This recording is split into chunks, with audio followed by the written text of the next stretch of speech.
The Moto G84 just went live across Europe some couple of weeks back, and now it's in our doorstep.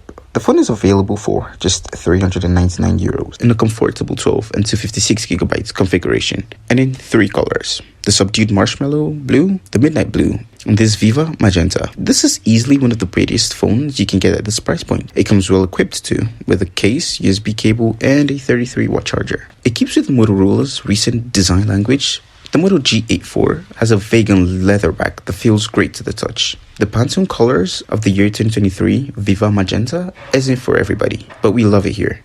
Adorning the retail box is a nice touch. Specs-wise, the Moto G84 packs a punch. You get an OLED display with a 120Hz refresh rate, a potent 5000 mAh battery, and a 50-megapixel main camera. The Snapdragon 695 isn't the most potent chip around, but at 6nm, it's efficient, and with 12GB of RAM, it's also productive. Pepper in some niceties like the stereo speaker, expandable storage, and Motorola's thoughtful take on Android, and you can do much worse than the Moto G84. Well, it's a fantastic phone to begin with. And speaking of, the device also has 5G bandwidth with a build quality, having a glass front with plastic frames and plastic back, or you can call it the Eco Black. It has a hybrid dual SIM, nano SIM, dual standby, and IP57 water and dust resistant. It's really not the best, but hey, it gets the job done.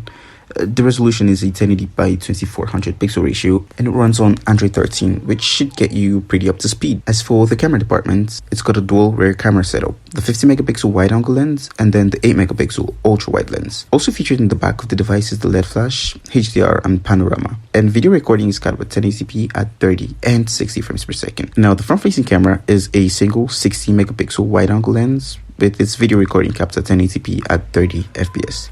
And I don't like the form factors that current mid-rangers or entry-level devices are capping their recording experiences at. It wouldn't be bad if they could shoot up to 4K, probably 4K 30 or 4K 24 FPS. I still think that would have been a bummer. But hey, this is the new style, and this is apparently what we're sticking with. And yes, it equally has a 3.5mm headphone jack. And the speaker is pretty decent, having stereo speakers. And for its security, it has an under-display optical fingerprint sensor. And for its price point, you really wouldn't get anything much less of what you'd expect from the smartphone. This is like the real deal for what you'd be getting for its price. And there's really but a handful of phones or devices or companies out there that can offer such features with such cheap price. So yeah, head out to your Motorola store and get one.